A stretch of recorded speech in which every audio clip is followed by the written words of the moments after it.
Hey everyone, it's Derek with the Board Game Spotlight. Today we're going to take a look at Werewords Deluxe Edition from Bezier Games. It's for 2 to 20 players and it plays in about 10 minutes. Now before I talk to you about the Deluxe Edition, let's talk about what Werewords is. For those of you who are unfamiliar with Werewords, it is a social deduction word party game, similar to 20 questions. To play the game, players will get dealt out a certain number of roles. So if we're playing a 4-player game, then we would deal out the mayor, the seer, the werewolf, and 2 villagers. Now the player that has the mayor would reveal themselves and all other players would keep their identities hidden. So the companion app will run players through all phases of the game, and so the mayor will have the chance to choose the magic word. This is the secret word that players at the table are going to try to guess. After that, he will close his eyes and the seer will be revealed and they will look at the magic word. They would then close their eyes and the werewolf would open his eyes and he would look at the secret word or the magic word. Everybody opens their eyes and everybody at the table except for the mayor will have 4 minutes to guess the magic word. So the mayor will have a number of tokens and he will give these out to players as they ask questions. So he has a maybe that, you know, if the question was asked and it could be right, it could be wrong, he can give that out. There is an incorrect guess and then there is a correct guess token, and they will hand those out to players as they ask questions, letting them know that they are either on the wrong path or the right path to finding the magic word. Additionally, there are a number of tokens, and there's a new way off token in the Deluxe Edition.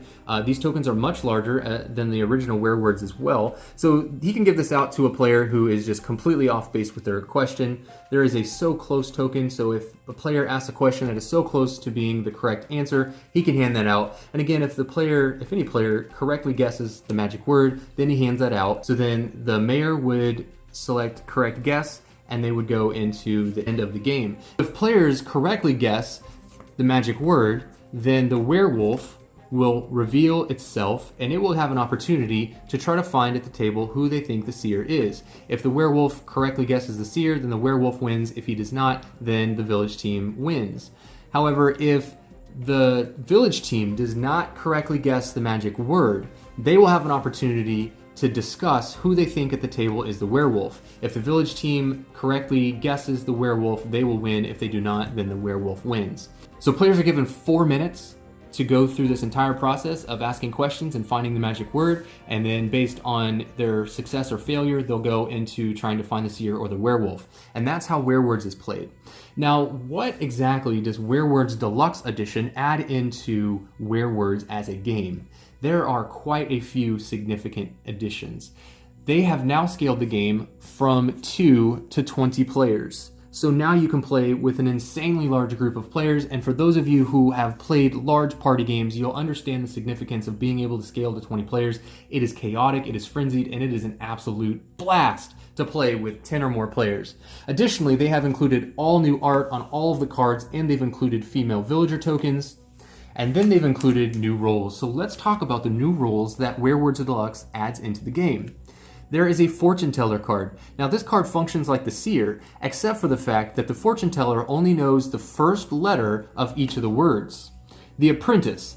I think this is one of the most significant additions to the game because for those of you who have played Werewords and you know that when the mayor is the seer, it is significantly more difficult for the village team to win because that's one less player at the table who knows the magic word. So if the mayor is given the seer role, the Apprentice will know that and they will wake up and they will help the village team.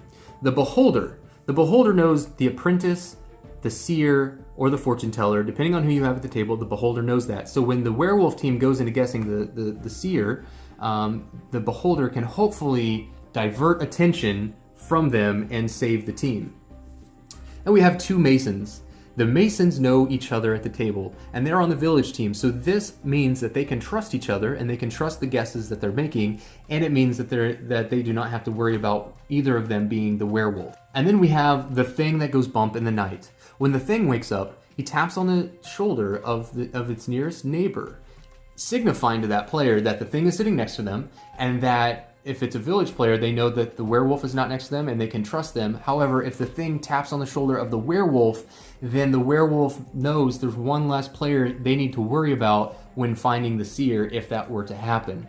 And so all of these new roles add a ton of new variety into the strategy and the different layers of the game. There is a speed words mode that they've added into the game. In speed words, players, instead of having 4 minutes, will have 2 minutes to determine what the magic word is. However, just like the fortune teller knows the first letter of each of the words, in speed words, all the players at the table will know the first letters of each of the words. And so it is a little easier for them to guess, but again, there is less time to do so.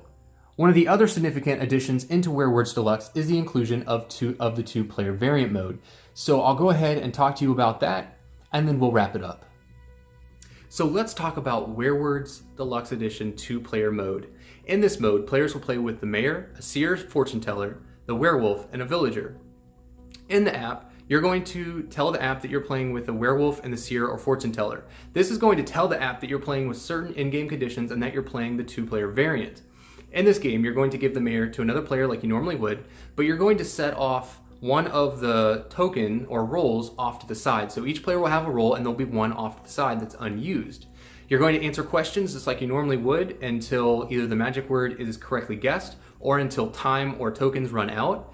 And then at that point, there are different in-game conditions that can happen. So if players correctly guess the magic word, then the werewolf can reveal itself and it can choose whether the other player was the seer or if the other token off to the side was the seer. If the werewolf guesses correctly, they win, otherwise the village team wins.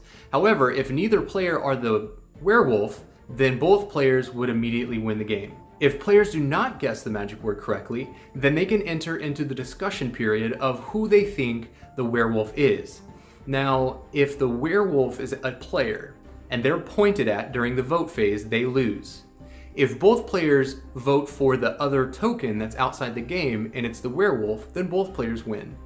If the werewolf is a player and they are not correctly guessed, then that player wins. The 2-player variant adds a really interesting layer of mind games that you have to play because there is an opportunity for both players to know the magic word. So there you could be a seer or the werewolf. However, if you're the werewolf, you need to make the other player think that you don't know the magic word. You don't want to be obvious. You want to enter into that time where you miraculously guess the word at the last minute, or you enter into that voting discussion period, and then you can try to get that win. Otherwise, you'll be too obvious and you'll blow your cover. Additionally, there is the inclusion of that third token off to the side and having players work together a little cooperatively depending on what information they have or what they've gained throughout the game. Again, adds a whole nother layer. And you can play the speed words at 2 players, which is a lot of fun as well. So again, I think the 2-player variant is going to be very interesting. A lot of people are going to be interested in it. That is how it plays. It is definitely very different from the larger group games. So again, Werewords Deluxe, it's on Kickstarter right now. If it's a game that you're interested in, if you love social deduction, party games, and word games, definitely take a look at this game. It is an absolute blast. This has been Derek with the Board Game Spotlight, and we'll catch you next time.